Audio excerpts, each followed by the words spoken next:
నమస్తే అన్న అందరికీ నమస్కారం. కువైట్లోని ప్రజలకు శుభవార్తని చెప్పుకోవచ్చు.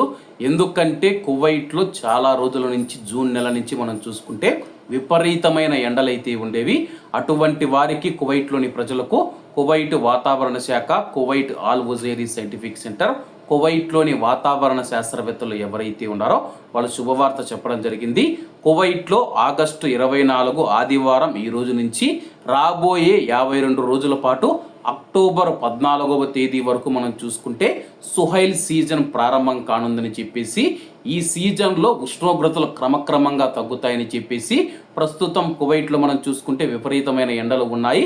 ఈ రోజు నుంచి క్రమక్రమంగా ఉష్ణోగ్రతలు తగ్గుతాయని చెప్పేసి సెప్టెంబర్ 4వ తేదీన కువైట్లోని ఆకాశంలో సుహైల్ నక్షత్రం కనపడుతూ ఉందని చెప్పేసి, అలాగే ఈ సీజన్లోకి మారడం వల్ల గణనీయమైన వాతావరణ మార్పులు వస్తాయని చెప్పేసి ఆల్ ఉజైరీ సైంటిఫిక్ సెంటర్ తెలిపింది. ప్రస్తుతం వేసవి సీజన్ ముగింపు దశకు చేరుకుందని చెప్పేసి వాతావరణ శాస్త్రవేత్తలు తెలుపుతూ ఉన్నారు.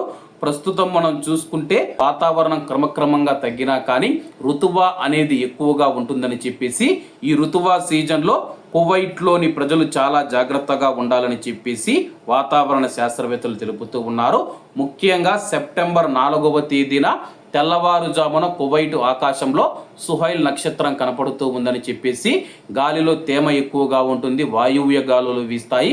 అలాగే దీనికి ముఖ్యంగా మనం చూసుకుంటే కానీ సెప్టెంబర్ 1వ తేదీ వరకు కువైట్లో బహిరంగ ప్రదేశాలలో పనిపైన నిషేధం ఉంది.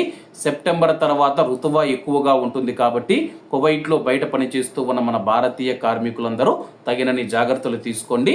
ఈ రోజు నుంచి కువైట్లో క్రమక్రమంగా ఉష్ణోగ్రతలు తగ్గి గాలిలో తేమ శాతం పెరుగుతూ ఉందని చెప్పేసి సుహైల్ సీజన్ కువైట్లో ఈ రోజు నుంచి అధికారికంగా ప్రారంభమవుతుందని చెప్పేసి అధికారులు తెలియజేశారు.